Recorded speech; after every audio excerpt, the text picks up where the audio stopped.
જૂનાગઢમાં રેલવે પ્રશાસનની ગંભીર બેદરકારીનો એક વિડીયો વાયરલ થયો છે। ખુલ્લા ફાટકની વચ્ચે જ ટ્રેન આવી ગયાનો વિડીયો વાયરલ થયો છે। ભૂતનાથ નજીક ફાટક બંધ ન કરાઈ અને ટ્રેન આવી પહોંચી।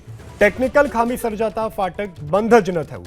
ટ્રેન આવી પહોંચતા ખુલ્લી ફાટકે જ પસાર કરવી પડી આ ટ્રેનને।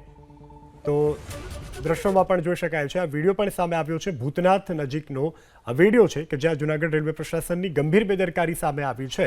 વિડીયો ગઈકાલ સાંજનો હોવાનો દાવો કરવામાં આવી રહ્યો છે। ભૂતનાથ નજીક ફાટક ખુલ્લું હતું અને ટ્રેન આવી હતી। એક સમયે તો વાહન વ્યવહાર ચાલુ હોય ત્યારે જ ટ્રેન આવી પહોંચતા દોડધામ મચી ગઈ હતી। આખરે ખુલ્લા ફાટકે જ ટ્રેન આવી ચડી અને ટ્રેનને સિગ્નલ આપી દેવાયા બાદ ફાટકમાં ટેકનિકલ ક્ષતિ સર્જાઈ અને ફાટક બંધ જ ન થઈ। સદનસીબે ટ્રેનના જે લોકો પાયલોટ છે તેણે સમયસર જાણ હોવાથી ટ્રેનની ગતિ ધીમી હોવાથી અને ફાટક મેને બંને તરફ વાહન વ્યવહારના જે થઈ રહ્યો હતો તેને અટકાવી દીધો, જેને કારણે મોટી જાનહાનિ ટળી છે।